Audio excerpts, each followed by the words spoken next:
the author of a brand new book entitled Swimming Against the Current, Fighting for Common Sense in a World That's Lost Its Mind. Riley Gaines joins me now on The Will Cain Show. Hi, Riley. How you doing, Will? Thank you so much for having me good. on. I'm honored to be on with you. Oh, I always love having you on, Riley. I know you were hanging out. You were listening to what I had to say about Caitlin Clark. You got a new book about fighting for common sense. What do you think about dismissing Caitlin Clark as pretty privilege, tall privilege, white privilege? I had seen the article. I hadn't actually watched the video yet. I had no idea that they said tall privilege. Oh my gosh, how remarkable is that? I was mind blown by that, that's for sure. I think it's astounding that you have progressive and liberals who have said for so long, you know, why won't anyone watch the WNBA? Okay, now Caitlin Clark emerges and people start watching the WNBA and they say, well, she's just pretty tall and white. That's what this is. It's astounding. Caitlin Clark has not gotten the coverage and the attention that she has rightfully gotten because she is white, tall, or pretty. It's because she's a phenom. I mean, just some of her accomplishments. She's the Big Ten all-time scoring record. She's the leading Division I women's career scorer. She, of course, holds all Iowa records. I mean, the list goes on. It's the same thing watching The View. It's the same thing that Jemele Hill said, saying that Caitlin Clark is problematic. All Caitlin Clark has done is sold out arenas, set TV viewership records. She's brought millions of new eyes to women's collegiate basketball and now on to the WNBA. So saying she is problematic, I mean, to me, it sounds like she's the problem solver. And speaking to Jemele Hill, this is no surprise coming from her, a professional and longtime race baiter. While at ESPN, I remember she once stated that rooting for the Celtics was like saying that Hitler was a victim. Yes. And she said this because the Celtics were viewed as white. She's labeled President Trump as a white supremacist. She called for a boycott of the Dallas Cowboys and their sponsors after Jerry Jones demanded that his team would respect the flag, speaking of flags and symbols, and the anthem. So all of this to say, I don't think we should be surprised the direction that we are seeing the media, people like Jemele Hill, take this topic. But let's be very clear. Caitlin Clark has gotten the coverage that she has gotten because she's amazing. It is fascinating, isn't it, that so many people who accuse the rest of the world constantly of being racist cannot see the world but through the lens of race. Any issue presented to them is reduced to black and white. And I shouldn't move on, Riley, without pointing out there was another privilege mentioned, I think, both in that LA Times article quoting Jemele Hill and on The View. The fourth bit of privilege beyond pretty, tall, and white is straight privilege. That her popularity is also due to the fact that she's not a lesbian, with some significant percentage of the WNBA being gay, that now here's this straight white girl comes in and she gets all of this attention and popularity. It's amazing to me how they can say this when we have a media outlet or media outlets, we have academia, we have corporate America who consistently and constantly prop up people for not being straight. And even so, this is what the viewers want to see is Caitlin Clark. And again, I don't think it's to reduce it down to her physical attributes or the fact that she is straight, white, tall, or pretty, which might I just add, I think anyone's pretty next to someone like Brittany Griner. But besides the point, it's mind-blowing is what it is. I don't think there's a lot of words for it. But I think the American people see this for what it is. I really do believe that. Anyone can watch that clip of these women on The View and call this exactly what it is. And it's exactly what you said. It's inherently racist. It does no good for anyone. It doesn't do good for Caitlin Clark. It doesn't do good for the WNBA. It doesn't do good for black people who are playing in the WNBA. This is harmful to every single person involved, and the American people see that. And this undercuts the idea of white privilege. I saw you retweet this from Barstool President Dave Portnoy. He said, if it's her race, then why aren't Diana Taurasi, Paige Buckets, Cameron Brink, Sue Bird, Ella Deladon, Brianna Stewart, Sabrina Ionescu, and Kelsey Plum more popular? All of those WNBA stars, by the way, white. But they haven't received the popularity and stardom of of Caitlin Clark. So what is it? Could it be something beyond her race? You know, I love your note of optimism, and I do believe you're correct when you say the American public sees beyond this. I think that common sense does, and I think most of America retains common sense. But whether or not it's pockets of insanity or elite levels of insanity, Riley, we keep seeing things that would make us think we're losing common sense in America. And I give you yet another example, this time from the state of Oregon, where a sophomore boy running in a track meet, I don't know, I want to be careful, I was going to say dominate. I don't actually know if he dominated, but he won. He won the state track meet against females. And I don't know, and I want to be careful. I saw you on Fox and Friends, so you kind of referenced it loosely, but I don't really know how often this is happening anymore, but the anecdotal incidences of it happening just are getting to be undeniable. It's clearly happening in Connecticut, in Oregon, in state after state, where men are entering women's sports and winning titles. Of course it is. And I do know how often this is happening because I receive messages daily, every single day, from young girls, from parents, from coaches, from just concerned everyday common sense Americans who intuitively know that men and women are different. I receive messages daily, just like this story out of Oregon. You said you didn't know if he dominated. At the state championship, he didn't necessarily dominate. Yes, he won. But the meet qualifying for the state championship, he won by over 50 meters is how much he won by. This is a boy in the 200, who had, right? In a 200. This is a boy who had never run track and field before. His background actually was in weightlifting. He had started running that season and wins the state championship. Keep in mind, these girls are not scrubs. Several of these girls are committed to Division I colleges to continue their athletic and academic careers. I believe the girl he beat out in the 200 is going to Vanderbilt to continue running. So look, an SEC school, these girls are not scrubs. And they got beat by a boy who had only just begun running. But again, we can't be surprised. It's the same story virtually every single time. And this is what I said on Fox and Friends. It's a seemingly mediocre, less than average boy who would be just that in the men's category, but then decides to go to the women's category and becomes a record smasher. We're not seeing this happen the other way around. We're not seeing girls decide to identify as boys and go into boys' sports and dominate. We're not seeing girls identify as boys or women identify as men going into men's prisons. No, this is happening, and it's most often adversely affecting women.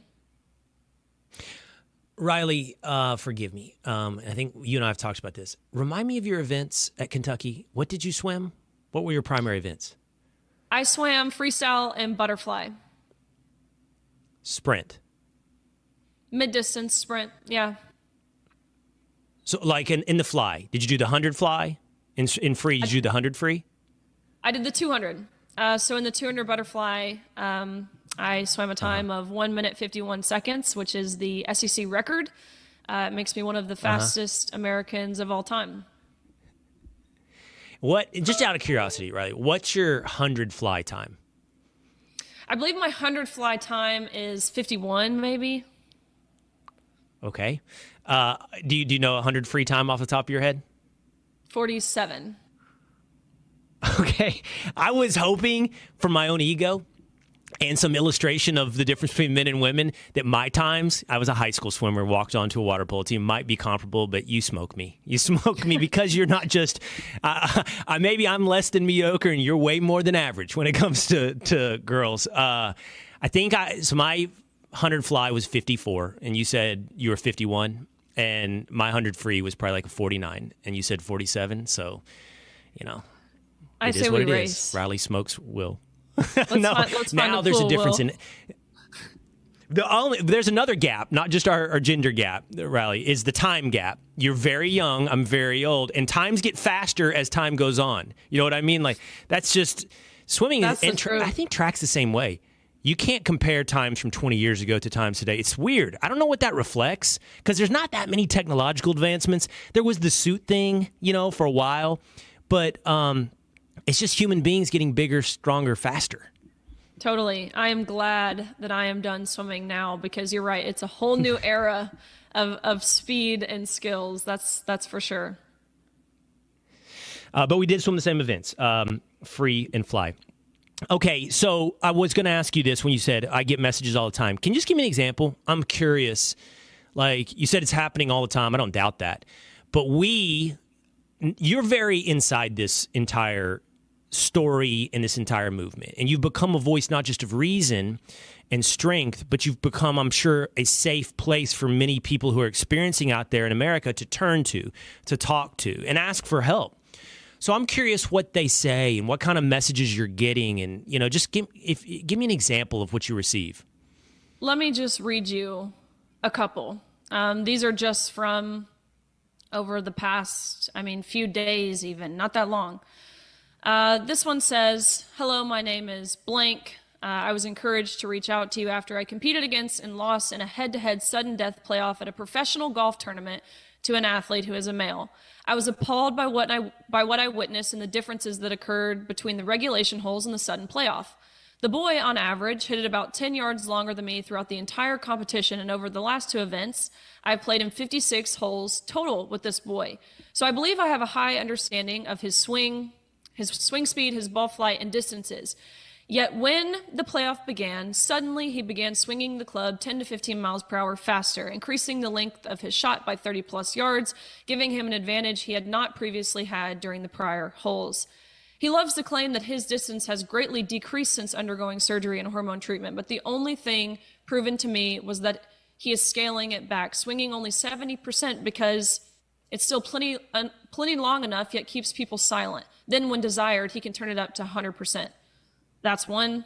This one right here says, "Hey, I need advice. I'm a freshman at blank high school. I play basketball, volleyball, soccer. Sports are one of my favorite things, and tonight in a basketball game, our varsity team just lost because they have men playing on their girls' team. I don't know what to do. We get yelled at when we stand up for ourselves, but I know we shouldn't be silent. What should I do?" I could keep going. Well, again, these are just this week. Wow. It's every single day. And it's the same theme. Girls who want to stick up for themselves, girls who are terrified, and understandably so, because they're threatened. They face threats and risk and intimidation from either their schools, administrators. It breaks my heart. That's why I so fiercely and so passionately care about this topic. Because again, I'm done competing. You couldn't pay me to get into a pool. I would probably drown if I started swimming again. People say, "Oh, you're the swimmer." I say, "No, I am the swammer." That is what I am. I do not actively swim. You'll this come is back. past tense. I am a swammer. I don't know about that, Will. But again, this is why I care so much. There's a website, and it's called shewon.org. And we help contribute to the instances that have been accounted for of women losing out on opportunities. And it's over 960 medals and trophies that have been taken from women by less than average men. 960. There's your anecdotes for you. Right. And thank you for sharing those with us. By the way, again, as a lifelong swimmer, you'll come back. And everyone wants nothing to do with the pool when they're done. It's an awful sport, to be honest. You're isolated, cold, and pushed to physical exhaustion twice a day. Yeah, and the coach yelling at you, you're done when you're done. But then one day you're going to come back, and maybe you'll swim the Navy SEAL swim with me in the summer. And that would be awesome, by the way. I would love for you to do that. This is the transition to your book. The book is called Swimming Against the Current, Fighting for Common Sense in a World That's Lost Its Mind. I'm going to ask you, because I think you address all of this in the book. You also talk about, it's in part of memoir, you talk about your life. So I'm going to ask you this question in the context of the book. That last email or text or message you received said, "What is your advice?" So what is your advice? What do you talk about in Swimming Against the Current? Well, I appreciate you asking this. And it's something, again, I hear every day from everyone, not limited to just female athletes. People saying, what can we do? How can we help push back? There's certainly a part in the book that speaks to, yes, it speaks to women. Yes, it speaks to parents. It speaks to, again, coaches. It speaks to our spiritual leaders who we so desperately need. It speaks to men. I think so often we ask ourselves the question of where are the feminists, which is a very valid question. And again, don't get me started on that. But I think just as often as we ask ourselves the question of where are the feminists, we should be asking ourselves the question of where are the men? Why has this battle fallen almost entirely on the shoulders of young girls and women? So there's certainly parts in the book that address this in a much longer form. But what I will say, what we can do as everyday people is one, first and foremost, and this has been the most central, at least in terms of something I had to understand in my life, is to trust God's calling for you. I did not feel prepared for this role, certainly not. But I understand now that he doesn't call those who are prepared, he prepares those who he calls. So answer when he calls. Secondly, we need parents who are willing to defend their kids. Again, the messages I receive from parents, they almost always say, well, I work in corporate America, there's just not a lot I can do or else I'll lose my job. Do I have to care about your own child more than you do? If this isn't a hill you're willing to die on, a sacrifice you're willing to make, then what in the world is? So we need to see parents who are willing to defend their daughters, defend their kids, teach their sons how to be strong men. All of those things and more. By the way, in the book. How do they do that, Riley? Do you know, it's been, I think, something that I've said. I know my co-host, Rachel Campos, stuff you said. The way you do that is not just raising your voice, but you got to walk off, too. You got to walk off the field and decline to participate under these circumstances.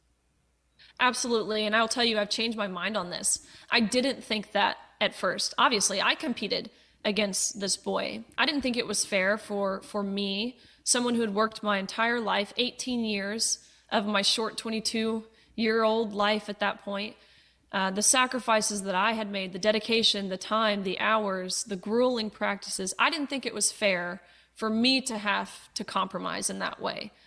I thought legislation will fix this. That's what I thought, truly.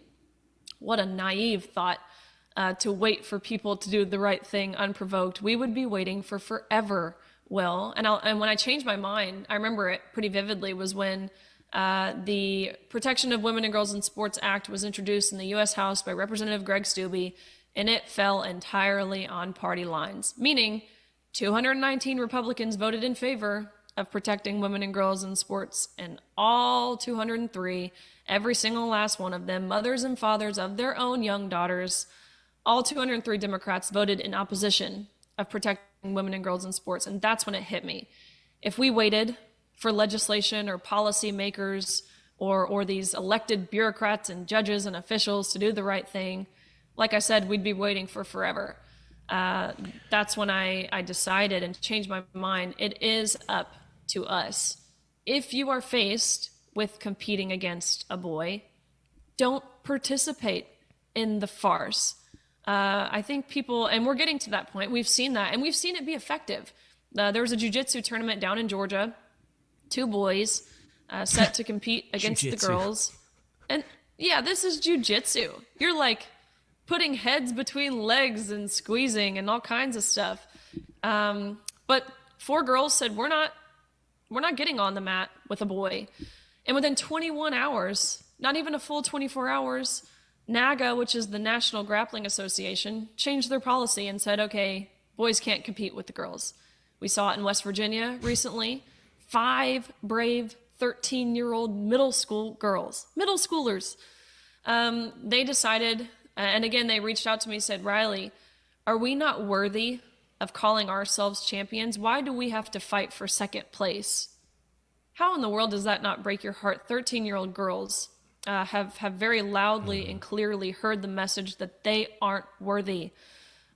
Tragic is what that is. But they decided they wouldn't compete against a boy who had been taking hormone blockers since he was 8 years old, which is what I would describe as criminal. Nonetheless, they all stepped out of the ring, track and field. They were throwing shot put, and they just won a court case. Which is huge news. So all that to say, the most powerful and effective way to say no, enough is enough, is by not participating. I think it's what you have to do, and it's a convenient perch from which I say that because I'm not in the field. And I know, like you said, you competed against Leah. But, you know, in your sport, and I'll consider it my sport as well, and other sports like track, I sat there and I thought to myself, well, you know what you could do is you could run your race. You could swim your race. And the reason why is it's such an individualized sport, and you know this, Riley, you compete against yourself often as much as you compete against somebody else. You're always trying to better your own time, right? And so I sat and thought, if I'm in that situation, maybe I swim. And maybe my goal is not to beat Leah Thomas. My goal is to hit a PR, right? Another personal record or break some other time record. And then when it comes time to accept the medal or whatever, no, I won't participate in that. I won. I saw what happened. Here's my time. It was the fastest time among girls. But other sports don't have that same type of, circumstance. They don't have that same type of situation. Certainly not jiu-jitsu. And so, I think even though I kind of put myself hypothetically into the situation that you were in or any other track and field or swimmers or whatever, really, honestly, you got to just say no in the end. Otherwise, it's always going to be this deal where there's a fake winner and a real winner. You know, there's just got to be a real competition. Totally. And to your point, I understand as well. It's easier said than done. Again, I can't even because of all the believe I have to effort. sit here. You know that all the effort you've put in, and then you're like, and I'm going to opt out now. I've been building all these years to this meet, you know, and now I'm not going to get to swim because some dude is in the middle lane. Right. And the threats and the risk that these girls face. You heard in just that one message that I shared, we're reprimanded if we say anything. I know that's real. Again, I face that. But there are no grounds for any university, any institution, any entity to actually take action for you silently or peacefully or whatever you want to call it, freely expressing your opposition to competing against a man. That's what people need to realize. And that's what the girls in West Virginia sued over. All 5 of the girls who stepped out were then banned.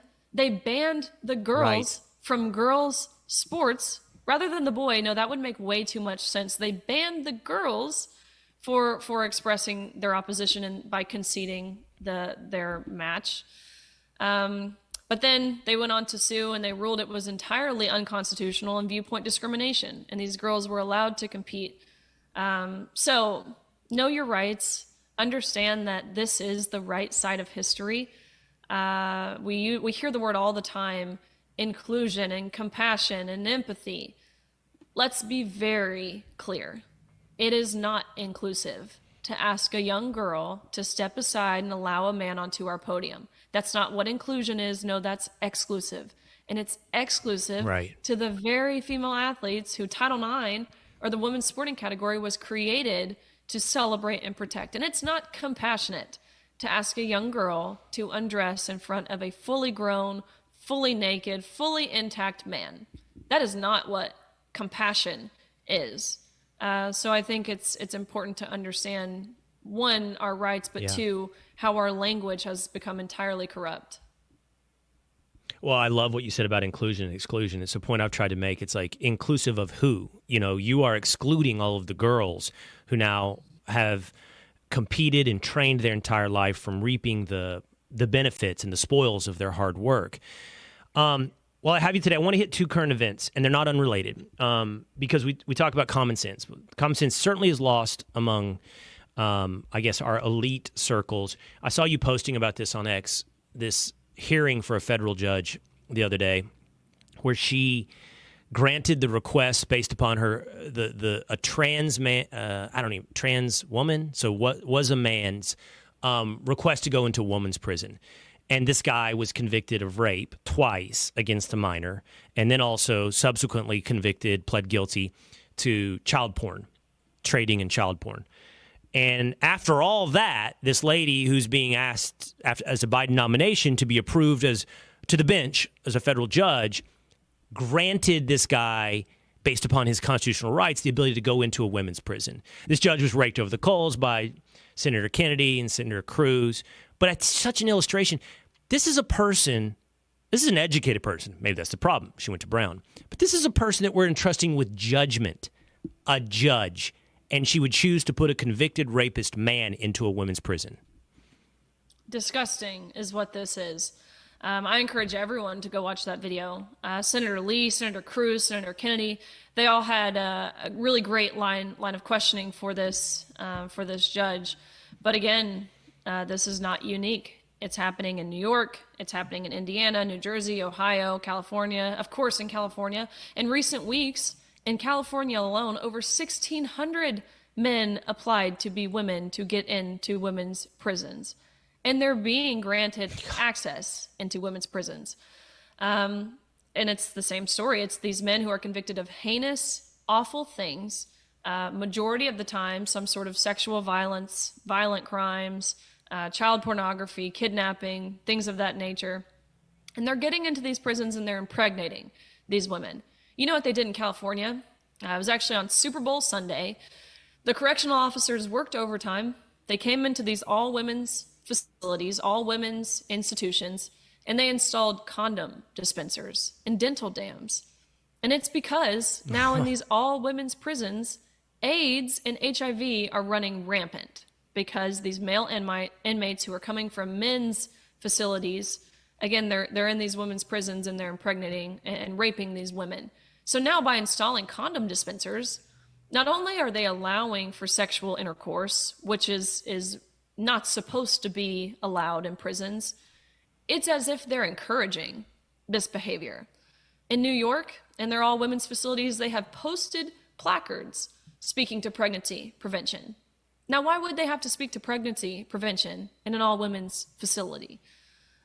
These federal judges, we've seen it across the board. They are failing at their most basic duty, and that's upholding the law. We've seen it in the 10th Circuit. We've seen it in the 4th Circuit. Watching these judges on this panel was almost comical if there weren't real consequences to their actions. Right. The other current event I wanted to hit with you was Chiefs kicker Harrison Butker. It's a week old, what he had to say. We saw the backlash to what he had to say at Benedictine College, but now what we've seen is head coach Andy Reid and quarterback Patrick Mahomes have his back. That seems big. It's huge.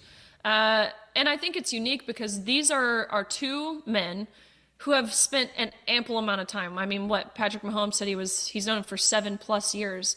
Andy Reid, obviously, I mean, on a day-to-day basis, spends time with Harrison Butker. And they both said, this is an amazing person. Look, we are judging him by his character. No, we don't necessarily agree with everything he says or any of the other teammates, what they say all the time, but we can speak to his character.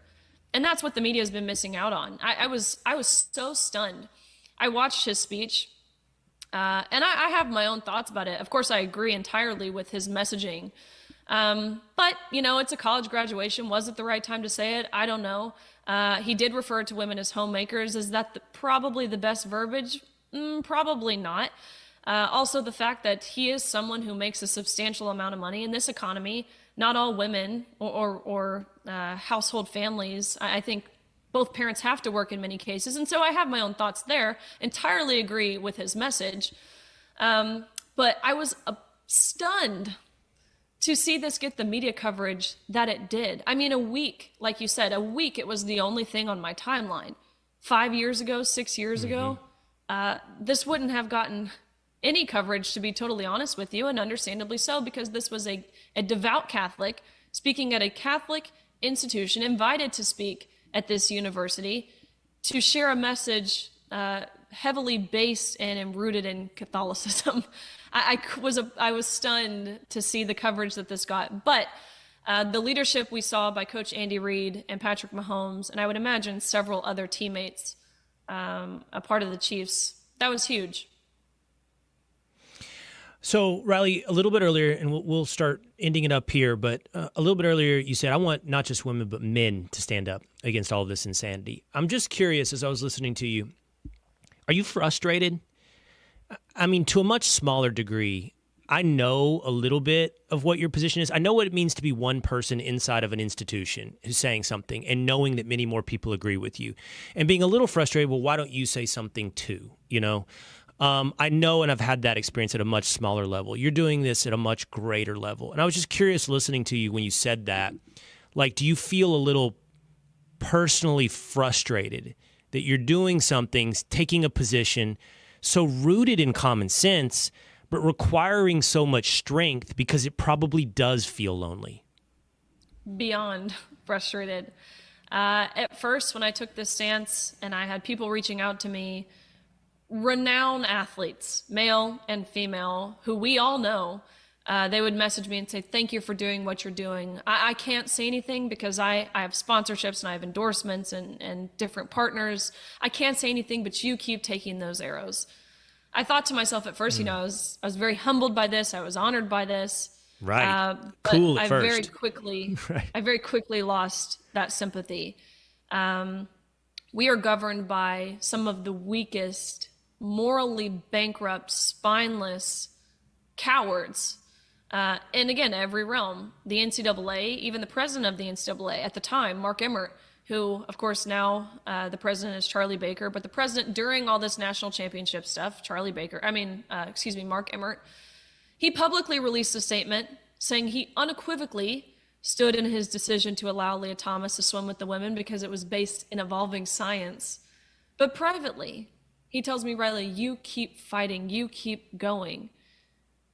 Excuse me, the audacity to say that as if he's not the one that we're fighting.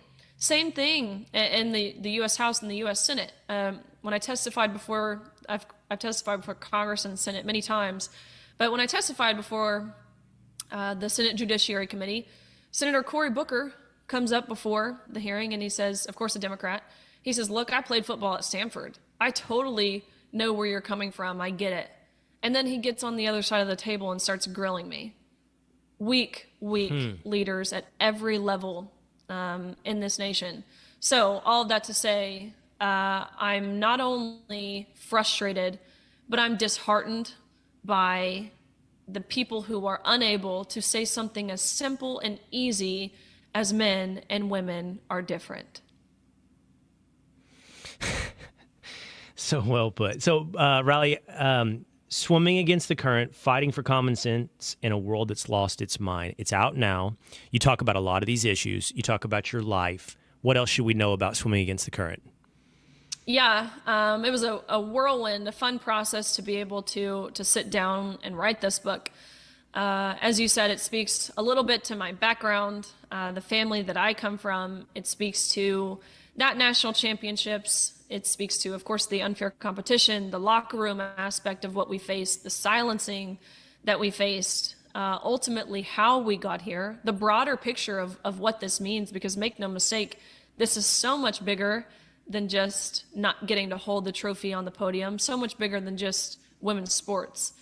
It speaks to the trajectory of where we're going, and again, what we can do as everyday people. Riley, how old are you? I just turned 24. Oh my God. I feel The old. reason I can't reason I can't believe that. And here's the thing. Okay, you might feel lonely, and you might feel like you're the target of so many arrows. I think you're also the target of a ton of compliments. For sure. And I know you're aware of that. And I think at such a young age to be showered with compliments and with arrows can create a warped view of the world in an individual, you know? And sometimes people can't be ready for these things, you know, like not just ready for compliments and arrows, but also ready for the depth of exposure. And I think it's, you know, the third time you and I have spoken, the second time we've spoken on camera, maybe. And I mean, here's yet another compliment that you'll have to take in stride. And that is the depth and breadth of your ability to speak to not just this one topic, which you've kind of become the voice on, but an understanding of so much more is way beyond remarkable for someone 24 years old. And I wasn't. And this is my job, and I've always had a passion and interest in, you know, the law and law school and philosophy and understanding things, and all of that was built into getting to a point of view that it takes a long time in life to be confident on that ground. And I'm blown away, honestly. Yeah, okay, you got the trans issue locked down, but my feeling is you could probably speak intelligently and thoughtfully on any host of issues and stand up to a grilling as someone who has testified before Congress, you would hope. But I don't know. I think that's one more compliment that I want to offer you. I'm just 24 years old and so thoughtful in the bottom line, just so thoughtful. And I imagine swimming against the current is going to give us all some insight into how you arrived at this place at the age of 24. So I think everybody should go buy the book. Well, thank you, Will. That actually is probably my favorite compliment I've ever received.